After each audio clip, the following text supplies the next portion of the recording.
यसुदे यसुदे। सबको जय मसीह की। स्वागत है आपका प्रोग्राम गवाह यीशु में। जिस तरह बाइबल में लिखा है कि तुमने मुझे नहीं चुना, मैंने तुम्हें चुना और ठहराया कि तुम फल लेकर आओ। इसी तरह से हम आपको आज एक ऐसे परमेश्वर के दास के साथ, एक ऐसे गवाह के साथ मिलवाएंगे जिनको परमेश्वर ने अपनी महिमा के लिए चुना और आज वो परमेश्वर का काम पूरे जोरों शोरों के साथ कर रहे हैं। तो आइए हम मिलेंगे परमेश्वर के दास पास्टर टी बख्शी जी के साथ। जय मसीह की पास्टर जी। जय मसीह की। तो पास्टर जी, सबसे पहले हम आपका स्वागत करते हैं प्रोग्राम गवाह यीशु में। Thank you so much.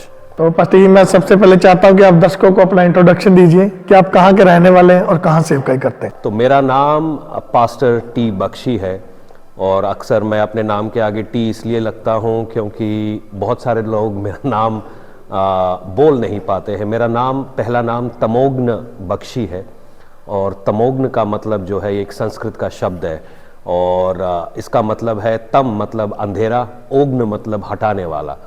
तो मेरे पैदा होने के बाद ये नाम मुझे दिया गया था और वैसे तो मैं दिल्ली का रहने वाला हूँ, मेरा परिवार दिल्ली में है, मगर परमेश्वर की आत्मा ने मुझे अगवाही की कि मेरी सेवकाई द वेल्डिगर्स मिनिस्ट्री का जो हेडक्वार्टर्स है वो धारीवाल हमने अभी बनाया है परमेश्वर की आत्मा के लिए। पास्टर जी, हम जानना चाहते हैं कि मसीह में आने से पहले आपकी लाइफ कैसी थी। मेरी शुरुआत जब मसीह में हुई तब ऐसा था कि मेरा जन्म जो हुआ था एक हिंदू बंगाली परिवार में हुआ था और मेरे दादा जो थे एक फ्रीडम फाइटर रहे अपने ज़माने में।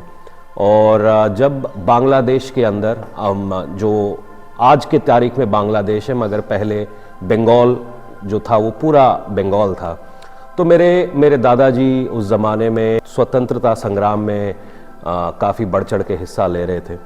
और जब बंगाल के अंदर एक ऐसा समय आया कि अंग्रेज़ों ने वहाँ के स्टूडेंट्स को मारना पीटना स्टार्ट किया, तो मेरे दादा और उनके भाई जो बाद में एक डॉक्टर बने और मेरे दादाजी इंजीनियर बने और उनको पकड़ लिया गया था अंग्रेज़ी हुकूमत के द्वारा और उनको 2 रात बड़ा टॉर्चर सहना पड़ा था और उसके बाद उनको छुड़वा लिया गया था और काफ़ी बड़ा बेल अमाउंट देके छुड़ाया गया था।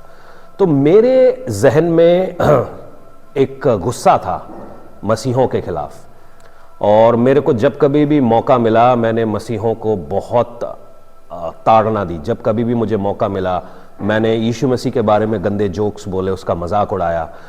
और ज़िंदगी मेरी अच्छी चल रही थी। हम दिल्ली में आ चुके थे उस समय तक और मेरे पिताजी अपनी एक फैक्ट्री उन्होंने लगाई थी और काफ़ी अच्छा काम चल रहा था। ये 1985 तक की मैं बात कर रहा हूँ। मेरी उम्र करीब 5 साल थी इस समय।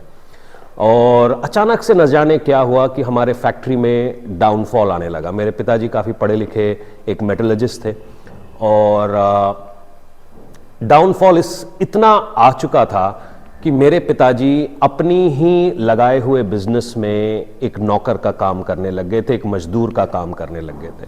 हमारी माली हालत बहुत ख़राब हो चुकी थी। इस तरीके से हो चुका था कि हमारे घर की बिजली, हमारे घर की जो पानी है वो कट कर दिया गया था। और मुझे अभी तक भी याद है कि मेरी उम्र उस समय करीबन 8-9 साल की होगी, मेरा भाई 5 साल का। तो हम इंतज़ार करते अपने पिताजी के घर आने का। वो घर में 5 रुपए दिन के लाया करते थे और उससे हमने आलू, चावल और नमक लेके खाना खाना, पड़ोसियों से पानी लेना। और इतने बुरे हालात हो गए थे। तो फिर हमने, क्योंकि जब आदमी पढ़ लिख जाता है तो उसका दिमाग थोड़े और तरीके से काम करने लगता है, तो किसी ने हमको बोला कि आपके ऊपर विचक्राफ्ट हुआ है, जो हमने बिल्कुल नदारत कर दिया। मगर हमारे दिल में उम्मीद थी कि हम कोई तो ऐसी ताकत होगी पूरी दुनिया में जो हमारी मदद कर सके इस सिचुएशन में। तो हम अलग अलग लोगों के पास गए, जिसने जो बोला, किसी ने बोला चादर चढ़ा दो, हम चादर चढ़ाने लग गए। किसी ने बोला पहाड़ों पे चढ़ जाओ, हम पहाड़ों पे ऊपर चढ़े गए। किसी ने बोला नंगे पैर जाओ, हम नंगे पैर गए। किसी ने बोला मुर्गा चढ़ाओ, हमने मुर्गा चढ़ाया। किसी ने बोला बकरा चढ़ाओ, हमने बकरा चढ़ाया। किसी ने जो बोला लोगों ने, हमने लेफ्ट राइट एंड सेंटर वो काम किया। मगर हमारी जिंदगी तब से बदतर होती गई थी और इस बात को 7-8 साल बीत चुके थे और सिचुएशन इससे नीचे ही जा रही थी। सेहत से हम परेशान थे, मेरी माता जी बीमार थी, मैं मेरा भाई बीमार पड़ते ही रहते थे, ना जाने किसी कारण से। स्किन डिजीज मेरे को हो चुका था और इसका कोई कारण नहीं था, और ना बिकॉज इसका कोई कारण नहीं था तो उसका कोई मेडिकल इलाज भी नहीं था। तो ऐसे ही करते करते जो एक मेरे मम्मी के फ्रेंड थे और उनका बिजनेस भी, उनकी फैक्ट्री भी हमारे फैक्ट्री के बगल में थी, तो उन्होंने कहा कि मेरी मम्मी से कहा कि तू क्यों नहीं, मेरी एक रिसेप्शनिस्ट है और उसके जो हस्बैंड है ना वो कोई पादरी है, फादर है, आप उनसे मिलो। तो मेरी माँ ने कहा हमने सुना फादरों की शादी नहीं होती, तो ये कैसा फादर है। तो फिर भी बहुत हमने, इन्होंने प्रेशराइज किया, तो हम, क्योंकि मरता क्या ना करता, तो मेरे मम्मी और पिताजी एक दिन इनसे मिलने को गए। तो ये पास्टर जी मिले इनसे, मुझे नहीं मालूम क्या बात हुई, मगर 1-2 हफ्ते 3 हफ्ते इनका आने जाने का सिलसिला, इनका फ़ोन पे बातें चलती ही रहीं। अचानक से एक दिन मेरी मम्मी संडे को उठ के न जाने कहाँ चली गई थी। तब मेरी उम्र शायद 17 साल की थी और मैं 11वीं के फाइनल एग्ज़ाम्स की तरफ बढ़ रहा था। और मेरी माँ चर्च चली गई और अगले हफ्ते मेरी माँ ने ज़िद पकड़ ली कि तू भी मेरे साथ चर्च चल। मैं कहा यार, मैं क्योंकि क्लब क्रिकेट खेला करता था और क्लब क्रिकेट खेलने की वजह से कुछ पैसे मिल जाया करते थे, 100-150 रुपये मिल जाया करते थे, जिससे मेरा हफ्ते का जो भी मेरी हिसाब था वो चलता था। तो मेरी माँ ने बहुत ज़बरदस्ती की, तो मैं बड़े आधे अधूरे मन से उनके साथ चर्च में चला गया। तो जो पहला मेरा चर्च का वाक़या है वो, मैं पहुंचा एक छोटा सा कमरा और वहाँ पर अलग अलग लोग बैठे हुए, क्योंकि चर्च की जो मेरी तस्वीर थी वो थी कोई एक बड़ी सी बिल्डिंग होगी, उस पर क्रूस लगा हुआ होगा और लोग होंगे, एक सफ़ेद चोले में कोई आदमी होगा, मगर ऐसा कुछ भी नहीं था वहाँ पर। और सब लोग बैठ के प्रार्थना कर रहे थे। तो और मुझे बड़ा अजीब सा महसूस हुआ, पता नहीं मैं क्या, कहाँ ले आई मेरी माँ, और मैं एक फटी हुई पैंट के साथ गया था। मैं वहाँ से भाग भी नहीं सकता था क्योंकि 3 व्हीलर का किराया मेरी माताजी के हाथ में था। और तो मैं बड़े अधमरे से मन में पीछे एकदम कहीं छुप के बैठ गया। तो न जाने क्या हुआ, ये लोग शायद, मुझे मालूम नहीं था कि ये लोग आपस में अन्य भाषा में प्रार्थना करने लग गए। पता नहीं मेरे मन में कैसे आया कि ये शायद मेरी फटी हुई पैंट के बारे में बात कर रहे हैं। तो मैं अपने आप को छुपाने की कोशिश करने लगा और अचानक से ये लोग चिल्लाते हैं हालेलुया। ये शब्द मैंने नहीं सुना था पहले कभी। तो मेरे दिमाग में आया हलवा लिया, क्योंकि हम कभी भी किसी धार्मिक स्थान में जाते थे तो हलवा वलवा मिलता था, और मैंने देखा इन्होंने हलवा लिया, चिल्लाया, और मुझे हलवा किसी ने नहीं दिया। मेरे को बहुत बुरा लगने लग गया कि यार ये क्या हो रहा है, कि ये शायद मेरे साथ कुछ भेदभाव कर रहे हैं और ये आपस में बातें कर रहे हैं, शायद ये मलयालम में बातें कर रहे हैं। तो मुझे बड़ा बुरा लगने लगा और मेरा मन था कि मैं वहाँ से उठ के चले जाऊँ, मगर न जाने मरे मन से मैं वहाँ बैठा रहा, क्योंकि मैं वहाँ से उठ नहीं पा रहा था। तो अचानक से ही मैंने भी आंखें बंद की और मैंने कहा परमेश्वर, मुझे नहीं मालूम तू कौन है, क्योंकि मैं थक चुका हूँ और मैं ऑलमोस्ट मरने की कगार पे हूँ, कि अगर किसी ने मुझे नहीं बचाया तो शायद परिवार के साथ हम सुसाइड ही कर लें। तो अचानक से ऐसा हुआ कि एक खुशबू ने मुझे घेर लिया, और जैसे कि मैं एक हिंदू बैकग्राउंड से हूँ तो मुझे लगा कि इन्होंने अगरबत्ती वगैरह कहीं जलाई होगी। तो मैं ध्यान से देखूं तो कोई अगरबत्ती नहीं, और ये बात ख़त्म हुई, हम घर को चले गए, कोई ऐसी बड़ी बात नहीं थी। तो अचानक से हम सोते हैं और अगले दिन मेरी माताजी मुझसे बात करती है कि क्या तूने कोई सपना देखा। मैंने बोला आपको कैसे मालूम कि मैंने सपना देखा। कहते मुझे मालूम है। तो हम दोनों ने जब अपने सपने की बात की तो हम दोनों ने एक सपना देखा था, और ये सवाल हमारे मन में था कि किसने हमारे को फंसाया है, किसने हमारे ऊपर ये विचक्राफ्ट किया है, क्योंकि हमें तब तक जाहिर हो गया था कि कुछ तो गड़बड़ है हमारी लाइफ में। और हम दोनों का सपना एकदम मेल खा रहा था, क्योंकि हमें बाइबल नहीं पता थी, कि हमें ये नहीं पता था कि परमेश्वर सपनों में बातें करता है। तो वो हमारी शुरुआत हुई, और उस सपने के अंदर किसी ने हमको आवाज में कहा कि तेरा उद्धार यहीं से है। और ये सपना हम दोनों ने एक ही साथ देखा। पर ठीक है, क्योंकि सिचुएशंस बहुत ख़राब थे तो फिर आना जाना लगता रहा। मेरी मम्मी जाती रही और कभी पैसे नहीं होते तो हम नहीं जाया करते थे। तो ये हमारी शुरुआत हुई। अचानक से मेरे फिजिक्स का पेपर था और मुझे मालूम है मैंने कुछ पढ़ाई नहीं की थी। और मेरे को तब याद आया कि ये लोग हालेलुया बोल के कोई गवाहियां दे रहे थे कि जैसे ही मैंने हालेलुया कहा मैं चंगा हो गया, जैसे ही मैंने हालेलुया कहा मेरे साथ ये हुआ। तब मेरे को याद आया मैं फिजिक्स का पेपर लिख रहा हूं और मैंने को कुछ नहीं मालूम। मैंने कहा कि परमेश्वर, अगर तेरे नाम में ये, अगर तू परमेश्वर है और तेरे नाम में ये कुव्वत है कि तू चीज़ें चेंज कर सकता है, तो मैं हालेलुया बोलूँगा और तू मेरा पेपर पास कराएगा। मैंने हालेलुया बोला और मैंने एक शब्द लिखा था पूरे फिजिक्स के पूरे 100 नंबर के पेपर में। एक्चुअली 75 नंबर का पेपर है, 25 नंबर का प्रैक्टिकल हुआ करता था। एक लाइन लिखी थी और बाकी शीट खाली थी और वही छोड़ के आ गया। और जब रिजल्ट आया तो मैंने क्लास टॉप कर ली थी, न जाने कैसे। मैंने सोचा ये हालेलुया काम करता है। स्कूटर में तेल नहीं होना, हमने बोलना हालेलुया, स्कूटर चलेगा। हमारे घर के जानवर बीमार होने, हमने कहना हालेलुया, हो जाएगा। पेट में दर्द होना, कुछ भी ऐसे होना, हमने हालेलुया बोलना। तब तो हमारे को मतलब एक अजीब सी चीज़ मिल गई थी कि हालेलुया। मैंने कहा ये नाम काम करता है, क्योंकि हमने सारे कर लिए। जिसने मंगलवार बोला, सोमवार बोला, बुधवार बोला, बृहस्पतिवार बोला, शनिवार बोला, हमने सबको तेल पिला लिया, हमने सबके यहाँ पर अगरबत्तियाँ कर ली, मगर काम किसी का नहीं आया। मगर ये नाम जो है ये काम करता है। तो उस दिन से मेरे अंदर थोड़ा थोड़ा सा विश्वास आने लगा। और हम ना कुछ होते हुए भी कई बार ऐसा हुआ, हम चर्च जाने लगे। कई बार किराया भी नहीं होता था, हम चर्च जाते थे। और ऐसे करके हमारी शुरुआत परमेश्वर में हुई। तो पास्टर जी, जैसे आपने बताया कि कैसे कैसे आपको परमेश्वर के बारे में पता चला और आपने चर्च जाना शुरू कर दिया, फिर कैसे आपको पता चला कि आप एक सेवक के रूप में चुने गए हैं? कैसे आपने इस चीज को जाना? 2003 तक हमने सारे परिवार ने, मैंने, मेरी माताजी ने, मेरे भाई ने, मेरे पिताजी ने, जो हमारा परिवार था, हमने प्रभु यीशु को चुन लिया था। पानी के बपतिस्मे में हम फॉलो कर चुके थे और ज़िंदगी अच्छी चल रही थी, नौकरियां चल रही थी हमारी। परमेश्वर की दया से माली हालात पहले से बहुत ही ज़्यादा बेहतर हो गए थे।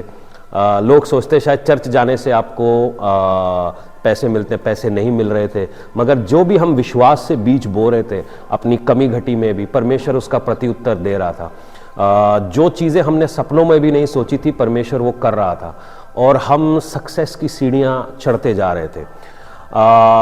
करते करते ये समा है 2010 का, 2010 अक्टूबर का। तो उससे पहले मेरी सोच थी कि मैं चर्च को सपोर्ट कर सकता हूँ। मैं कभी कभी मौका मिलता था तो यूथ मिनिस्ट्री में प्रचार किया करता था, अलग अलग मिशन फील्ड्स में कभी कभी जाया करता था लोगों को एनकरेज करने में। 2010 तक मैंने एक कंपनी फॉर्म कर ली थी और उसको चला रहा था। तो 2010 की अक्टूबर में परमेश्वर मेरे को ख्वाब में कहा कि अब तुम मुझे सब छोड़ और मुझे फॉलो कर। और मैंने अपनी वाइफ सिस्टर नेहा से रात ही को उठ के कहा कि मेरे को ऐसा परमेश्वर बोल रहा है कि सारा काम छोड़ने के लिए, उसको फॉलो करने के लिए।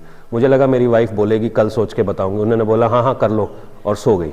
मैं कहा ये तो बड़ा स्यापा हो गया, हमारे पास एक छोटी सी बेटी है और मैं मतलब अभी अभी कंपनी फॉर्म करी है, लोग हैं, इन्वेस्टर्स हैं, स्टाफ है इतना सारा, और मैं इनको बीच में कैसे छोड़ूं? तो मैंने कहा परमेश्वर, अगर तू है इस बात में तो तू मेरी मदद कर, ताकि मैं जब अपने लोगों से ये बात कहूँ वो मान जाए। तो अगले दिन मैं अपने ऑफिस पहुंचा और मैंने उनके साथ शेयर किया कि जी मैं और काम नहीं कर सकता और मैं ये एजेंसी जो है मैं इसको छोड़ना चाहता हूँ। तो पहले तो उन्होंने बड़ा नाराज़गी जाहिर की और फिर एक दो दिन या हफ्ते भर के अंदर उन्होंने मुझे रिलीज़ कर दिया।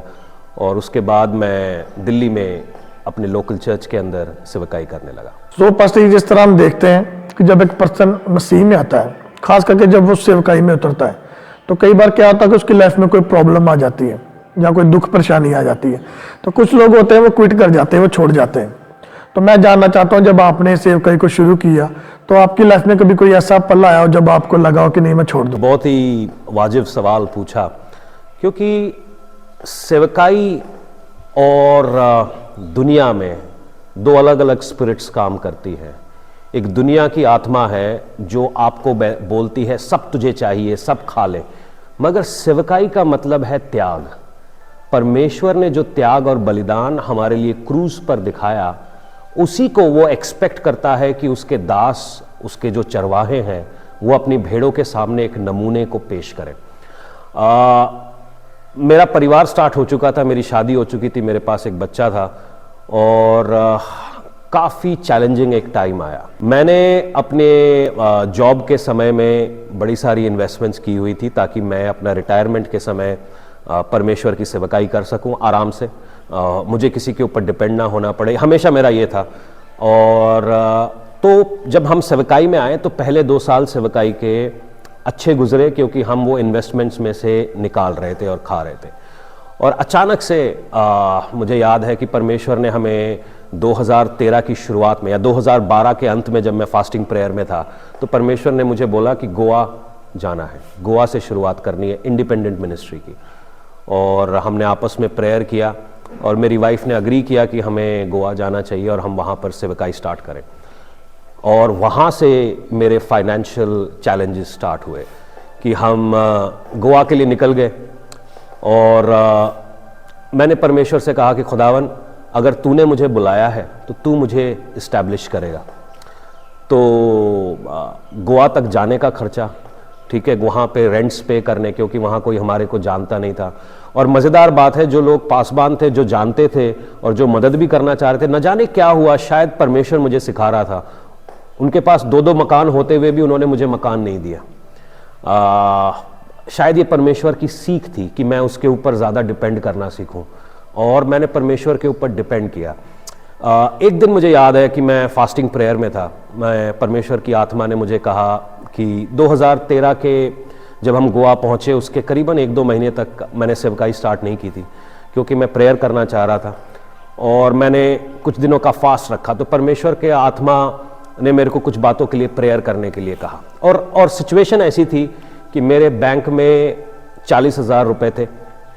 40,000 रुपये का मतलब है कि आप, मेरा रेंट था 10,000 रुपये, मेरे पास एक बेटी, छोटी बेटी, और हमारा खाना। मैं मतलब वहाँ पर जो मेरा सिचुएशन था कि मैं 30 दिनों के अंदर अंदर गोवा शायद छोड़ना पड़ जाए या मुझे वहाँ कोई नौकरी करनी पड़ेगी। तो मैंने परमेश्वर से एक बात कही कि प्रभु, अगर मैं वापस गया तो लोग तेरे बारे में क्या कहेंगे? मेरे पास तो कुछ है नहीं। हमारी मिनिस्ट्री इंडिपेंडेंट थी, क्योंकि परमेश्वर, मैंने तेरी आवाज़ सुनते हुए स्टेप आउट किया है, और कोई हमें पीछे सपोर्ट करने वाला नहीं, कोई फॉरेन ऑर्गेनाइजेशन नहीं, कोई नेशनल ऑर्गेनाइजेशन नहीं। मिलजुल के कुछ लोग थे जो हमारे लिए प्रेयर करते थे, और बड़े ही कम मीन्स थे हमारे पास सरवाइव करने के। मेरे पास वो 40,000 थे। मैं प्रेयर कर रहा था कि परमेश्वर, शायद मुझे या तो वापस जाना पड़ेगा या नौकरी करनी पड़ेगी। तो अगले ही दिन परमेश्वर ने हमारे 1 साल के खर्चे का इंतजाम कर दिया, और उसके बाद अगले 3 साल के खर्चे का परमेश्वर ने एक शॉट में इंतजाम कर दिया। और प्रभु की दया से आज भी प्रभु हमें मुहैया करा रहा है।